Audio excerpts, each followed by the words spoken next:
누가 예언한 말입니까? 누가 한 말이에요? 누가 이 말했어요? 이거 알려면 22절을 보면 나는데요. 22절이 안 나왔습니까? 이름이 안 나왔네요. 이사야 선지자가 한 말입니다. 보라, 처녀가 잉태하여 아들을 낳을 것이요 이름은 임마누엘이라 하리라 하셨으니 이를 번역한즉 하나님이 우리가 함께 계시다 하리라 했습니다. 이사야 선지자가 예언한 말씀 이루시려고 우리 예수님께서 오셨습니다. 근데 이사야 선지자의 이 선지자에 대해서 이스라엘의 그 랍비인 아브라함 그 조아슈아 헷셀이라는 아주 유명한 랍비가 그런 말을 했어요. 뭐라고 했냐면 예언의 신비 속으로 들어가는 것은 인류의 핵심이 되는 이야기의 현존 속으로 들어가는 것, 우리에게 그토록 중요한 이념들, 우리가 그토록 지속나게 안고 있는 순간들이 모두 예언자들에게서 빚으로 얻은 것들이다. 역사의 결정적인 순간에 그것은 우리에게 새벽을 가져다 준다. 그리하여 우리는 이사야의 몇 구절을 세계의 7대 불가사의와도 바꿀 수 없는 것이다. 그런 말, 아주 멋진 말을 했죠. 세계 7대 불가사의는 여러분들 잘 아시죠? 그런데 이사야서를 읽어보면은 절대로 이해가 안 가는 말이 있고 당시 사람들이 절대로 이해할 수 없는 말이 있어요. 그게 뭐냐면 오늘 본문 말씀에 나오는 대로 처녀가 잉태해서 아들을 낳을 것이다. 그게 말이 됩니까? 처녀가 잉태해서 아들을 낳는 법이 어디가 있어요? 이게 도대체 무슨 말인지 알 수도 없고, 그런데 이 말씀이 창세기 3장 15절과 연결된 말씀이에요. 창세기 3장 15절은 여자의 후손이 뱀의 머리를 상하게 합시다 했죠. 왜 남자의 후손은 빼고 여자의 후손이라고 앞을 하셨을까요? 여기에 처녀가 아들을 낳는다 그렇게 말하고 있습니다. 또 이사야가 하는 말 중에 절대로 이해할 수 없는 말이 또 많이 있지만 그 중에 특별한 말씀이 이사야 40장 9절에 아름다운 소식을 전하는 자여 너는 높은 산에 오르라. 아름다운 소식을 예루살렘에 전하는 자여 너는 힘써 소리를 높이라. 두려워 말고 소리를 높여 유다의 성읍들에 이르기를 너희 하나님을 보라 하라. 너희 하나님을 보라 하라. 하나님을 보면 죽는데 하나님을 보라고 이렇게 이상한 말을 합니다. 도대체 이해할 수 없는 말을 합니다. 모세도 하나님과 가장 가까운 사람이고 이 다른 선지자들은 꿈으로 이상으로 그렇게 보았지만 모세는 직접 하나님과 친구와 대면해서 이야기하듯이 그렇게 말을 했고 하나님의 영광을 보기도 했습니다. 그렇지만 하나님께서 모세를 손으로 덮으시고 그 바위 틈에 숨기셔서 손으로 덮으시고 뒷모습만 보았지 앞모습은 못 봤죠. 하나님을 본 사람은 죽을 것이다 했습니다. 딸을 보고 살짝 엎드리라 하셨습니다. 그 하나님을 보리라 말씀하셨습니다. 여러분 누가 그때 이것을 이해할 수 있었을까요? 아무도 이해 못했습니다. 아무도 어떤 성경학자도 이걸 설명할 수 없었을 것입니다. 예수님께서 성육신 하심으로 이 모든 말씀을 확실하게 이루어서 그 증거로서 우리에게 나타나신 것이고 그래서 하나님은 우리와 함께 계시는 하나님이 되신 것입니다. 인류의 가장 큰 문제 하나님과 사람과의 관계 문제입니다. 그래서 이 하나님과 사람과의 관계 문제를 해결하기 위해서 예수님은 소위 그 미디에이터, 소위 중보자로 세상에 오셨습니다. 근데 이 중보자는 세 가지 요소, 세 가지 요건이 충족되어야만 하나님과 사람 사이의 중보자가 될 수 있습니다. 그 세 가지 요건이 뭐냐면 첫째는 우리 사람과 하나님 사이의 중보자이기 때문에 반드시 사람이어야 할 것, 반드시 인격을 가져야 할 것. 두 번째는 반드시 그분은 참 하나님이셔야 할 것. 그리고 세 번째는 절대로 죄가 없어야 할 것.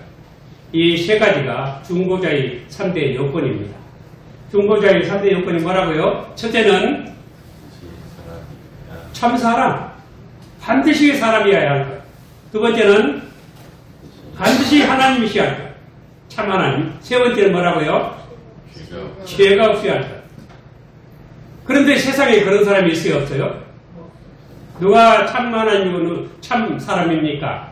아무도 이해할 수 없죠. 그런 사람은 없어요. 그리고 누가 죄 없는 사람이 있습니까? 근데 어제 우리 주 예수 그리스도께서만이 성육신 하셔서 말씀이 육신이 되어서 동정녀의 처녀인 마리아의 태를 통해서 육신을 입고 태어나셨습니다. 이것을 인성취착이라 그러지 인격취착이라고 하지 않는다는 것 또 우리가 기억하시기 바랍니다. 어려운 말이지만 예수님은 인성을 가지셨지만 사람의 인격을 가진 건 아니다. 굉장히 어려운 말이고 이 말 때문에 이단들이 많이 생겨났어요. 인성을 가졌지만 인격을 가진 것은 아니다. 만약 예수님이 인격을 가지셨다면 원죄도 있어야 한다. 뜻이에요. 인격은 예수님은 이 뭡니까? 두 성을 가졌죠. 예수님 두 성은 뭐죠? 네? 신성과 인성이죠. 그렇지만 두 인격을 가졌습니까? 두 격을 가졌습니까? 예수님 몇 위입니까? 이유가 몇입니까? 유일한 말이 그 격이란 뜻이요. 어떤 분은 2위를 두 개를 가졌다고. 1위는 성부, 2위는 성자, 3위는 성령 이렇게 생각을 해요. 그래서 예수님 두 위를 가진 게 아니고 한 위만을 가지셨다. 한 인격만을 가지셨다. 그럼 예수님이 사람인 인격은 없고 신격만을 가지셨다. 그럼 예수님 참 하나님이 아니지 않느냐. 그런 아주 어려운 문제가 계속 나왔어요. 그래서 담에색 요한이 한마디로 이것을 해결했는데 어떻게 말했냐면 예수님의 인격은 독자적 실존이 아니다. 독자적 실존이 아니다. 신격 안에 있는 인격이라. 그래서 모든 것을 신격이 결정을 하고 인격으로서 그 인격적인 해석을 한 건 아니다. 그러나 예수님의 의지는 두 가지였죠. 인적 의지와 신적 의지였죠. 그래서 그 겟세마네 동산에서 이 잔을 내게서 옮겨주옵소서 하시면서 인격적인 의지로 그 고통을 표현하신 것입니다. 이렇게 해서 우리 예수님은 일위 이성 이것을 틀린 사람이 많이 있어요. 틀리면 무서운 이단이 됩니다. 이단으로 결정되어 있어요. 일위 이성 하나님의 하나의 인격만 가지셨다. 그 인격은 무슨 인격입니까? 신적 인격입니다. 그래서 우리 예수님은 참 하나님이시면서 참 신적 인격을 가지시고 그리고 참 인적 인격을 가지셨습니다. 물론 인격을 가지시다. 신적 인격 속에 있어서 독자적 실존이 아니지만 참 사람이었다. 그래서 설명하기가 너무 어려워서 모든 신학자들이 그 말 넣어서 그냥 답을 삼자 이렇게 된 거예요. 참으로 신비한 일입니다. 그리고 예수님은 절대로 무지한 분으로 이렇게 오셨는데 예수님이 이와 같이 이 중보의 3 요건을 모두 갖추시고 동정녀에게서 탄생하신 분이십니다. 동정녀 탄생이 아니라면 절대로 있을 수가 없습니다. 천사가 마리아에게 말한 대로 성령이 내게 임하시고 지극히 높인 자의 능력이 너를 덮으시리니 이러므로 아실 바 거룩한 자는 하나님의 아들이라 일컬으리라. 이렇게 누가복음 1장 35절에 있는 말씀이죠. 이러한 예수님이 탄생하셨습니다. 근데 예수님은 이렇게 그 중보자로 오셨는데 중보자는 또 세 가지 직분이 있어요. 아까 중보자의 세 가지 요건이 있었는데 세 가지 직분이 또 있어요. 중보자의 세 가지 직분이 무엇일까요? 왕이고 또 제사장이고 선지자로 오셨죠. 이 중보자의 3직이라고 하는 거예요. 아까 중보자의 3요건은 그거고 중보자의 3직은 선지자, 제사장, 왕입니다. 예수님은 선지자로 오셨습니다. 여러분 선지자들이 구약의 선지자들이 뭘 했죠? 하나님의 영을 통해서 하나님의 말씀을 대언을 했죠. 근데 예수님은 자신이 로고스예요. 영원한 이터널 워드가 영원한 하나님의 말씀 자체예요. 그렇기 때문에 구약의 모든 선지자들이 예언을 하는 것은 바로 영원하신 말씀, 하나님의 말씀, 그 워드, 로고스의 영으로서 말하는 거죠. 그러니까 선지자인 참 선지자인 예수를 예언한 거예요. 이 핵심이 그거예요. 그래서 이 예수님은 그냥 보통 선지자가 아니고 선지자의 그 원본, 말씀 자체, 하나님의 모든 그 말씀, 하나님의 모든 뜻과 하나님의 진리를 모두 가지신 그 자체로서 세상에 오신 분이십니다. 그래서 우리 예수님은 세상에 빛이 되시고 모든 진리의 왕이 되시고 지혜와 지식의 보화가 그 안에 충만하겠습니다. 이 지혜와 지식의 모든 보화로서 사람을 구원의 길로, 하나님의 목적에 합한 길로, 하나님께서 섭리하신 그 길로 사람을 인도해서 구원을 이루어서 영원한 하나님 나라를 이루도록 그렇게 하신 참 선지자로 세상에 오셨습니다. 의뢰한 예수님을 오늘 우리는 영접하는 것입니다. 그래서 예수님을 영접한 분들은 그냥 구약의 선지자가 아니고 선지자가 말하는 그분, 그 핵심, 그 로고스 자체, 하나님의 지혜 자체를 얻어서 그 안에 우리 안에 빛으로 충만하게 될 것이고 이 빛이 앞으로 우리 얼굴에 환하게 태양처럼 나타나게 될 것을 믿으시기를 바랍니다. 믿습니까? 네. 그 다음에 예수님은 제사장으로 또한 오셨습니다. 히브리서에 의하면 이 세상에 제사장들이 많이 있지만 그들은 자기 죄가 다 있고 또 다 죽기 때문에 그 제사 직분이 자꾸 갈린다고 했지만 예수님은 영원한 제사장으로 오셨습니다. 그래서 히브리서는 예수님의 인격과 차역과 그리고 신분과 그 제사의 그 제물을 그 제사 드린 장소까지 모든 것을 초월한 진짜 제사장이라는 것을 잘 묘사를 하고 있습니다. 이러한 제사장으로 오셨기 때문에 예수님은 제사장은 뭐하죠? 이 제사장은 섬기는 분이에요. 섬기고 하나님과 사람 사이의 중보자가 제사장이요. 구약의 제사를 드릴 때 사람이 죄를 짓고 하나님 앞에 못 나갑니다. 그럼 어떻게 하냐면 제사장에게 가요. 그 제사장에게 양, 소, 제물을 끌고 가서 그에게 안수를 하고 제사장이 대신해서 하나님께 제사를 드림으로 죄사함을 받고 하나님과의 관계를 회복시키셔서 나는 내 하나님, 너는 내 백성, 우리가 함께 가리라 하는 하나님의 언약이 존속되는 것입니다. 그 역할을 하는 것이 바로 제사장의 역할입니다. 우리 예수님 그렇게 제사장이 되셔서 이 제사장은 그렇기 때문에 항상 백성들을 불쌍히 여기고 자기를 낮추면서 백성들의 죄가 내 죄처럼 생각을 하고 백성들의 죄를 가지고 하나님 앞에 제사를 드리는 그런 분으로 오셨습니다. 그래서 우리 예수님은 항상 종으로 오셔서 자기를 비워 종의 형체를 가지고 사람들과 같이 돼서 사람의 모양으로 나타나서 죽기까지 복종하셨습니다. 십자가에 죽으시기까지 하나님 앞에 복종하신 분이십니다. 그리고 예수님은 마가복음 10장 45절에 인자 온 것은 섬김을 받으려 함이 아니라 도리어 섬기려 하고 자기 목숨을 많은 사람의 대속물로 주려 함이라고 말씀하셨습니다. 이것은 제사장의 자신이 참 어떤 제사장인 것을 바로 말씀하신 것입니다. 자기 자신이 제사장이요. 자기 자신의 몸을 제물로 바치는 그런 아주 최고의 제사장이시고 영원한 제사장입니다. 또한 예수님의 제사의 역할은 여러분들 그 옛날에 제사장들의 죄를 제사 제물을 드리고 하나님께 제사를 드리면 죄가 용서를 받았죠. 또 죄를 짓지 않아요. 또 제사를 또 드려야 되죠. 근데 예수님의 제사는 한 번 제사를 드림으로 영단번의 효과를 가져오는 다시 제사를 드릴 필요가 없는 그러한 제사장이십니다. 그러한 제물을 드리시는 것입니다. 이것을 once for all, 영단번이라고 표현을 합니다. once for all, 한 번 제사 드림으로 for all, 모든 제사 전체가 다 됩니다. 그래서 다시 제사 드릴 필요가 없고 오늘 우리도 제사를 드리지 않습니다. 천주교는 아직도 제사를 드려요. 미사라는 게 제사예요. 예수님의 십자가가 그 효력을 무시하는 거예요. 우리는 이 모든 제사에서 이 해방시켜주는 완벽한 구속 효과를 가져오고 완벽한 죄 용서를 가져오는 완벽하게 하나님과의 관계를 회복시키는 그런 제사장으로 오신 것입니다. 우리 다 이것을 믿으시기 바랍니다. 그래서 우리 죄는 다 용서됐습니다. 언제 죄가 용서됐을까요? 과거의 죄, 그리고 현재의 죄, 그리고 앞으로 지을 죄도 다 용서되었습니다. 하나님 우리가 죄를 지을 때 법적으로 따지지 않습니다. 율법에서 우리는 해방되었습니다.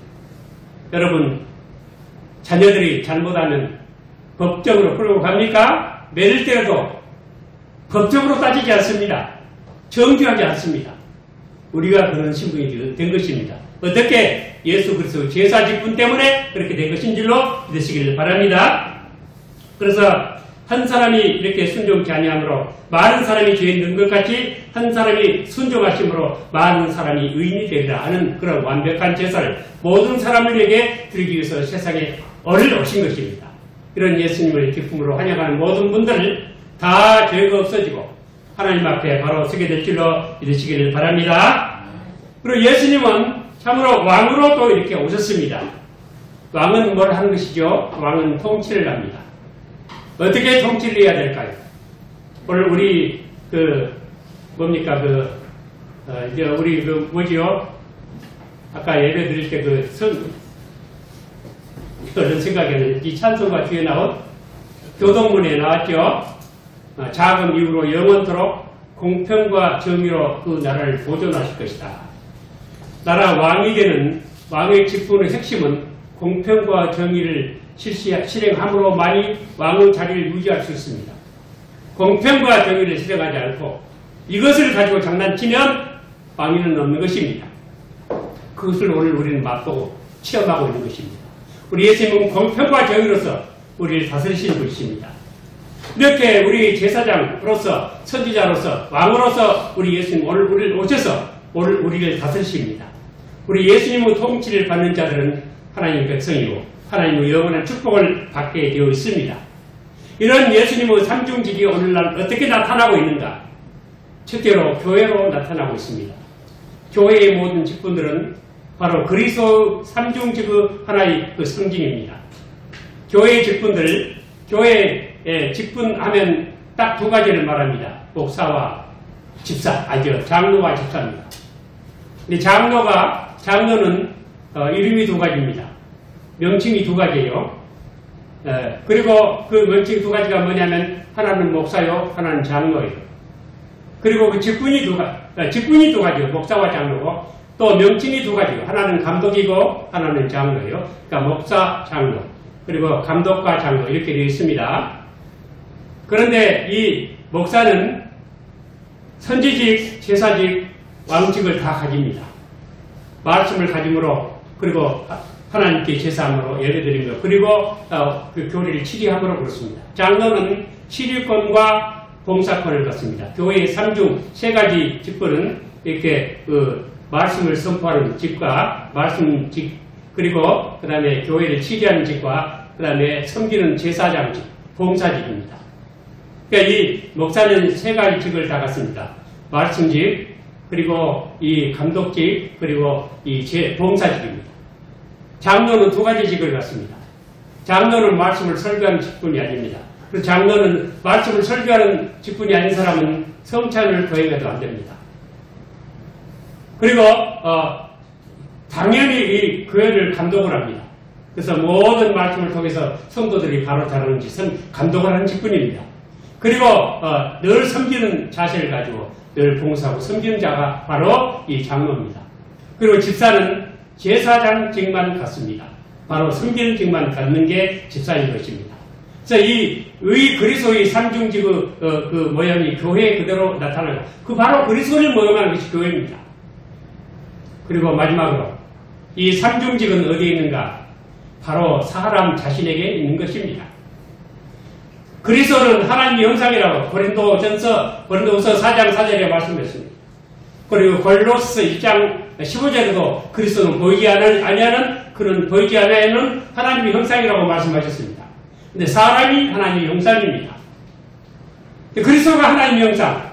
그러면 하나님의 형상은 선지자, 제사장, 왕이라는 뜻입니다. 사람이 바로 그렇습니다. 원래 사람이 선지자입니다. 그래서 하나님의 진리를 가져야 합니다. 그리고 우리 원래 사람은 제사장입니다. 하나님 주신 모든 것으로 하나님을 섬겨야 합니다. 그리고 원래 사람은 왕입니다. 왕은 공평과 정의로서 모든 것을 다스립니다. 이것이 사람에게 주어진 사명이었습니다. 그래서 우리 사람의 참된 모습을 회복시키려고 예수님은 그리스도로 오신 것입니다.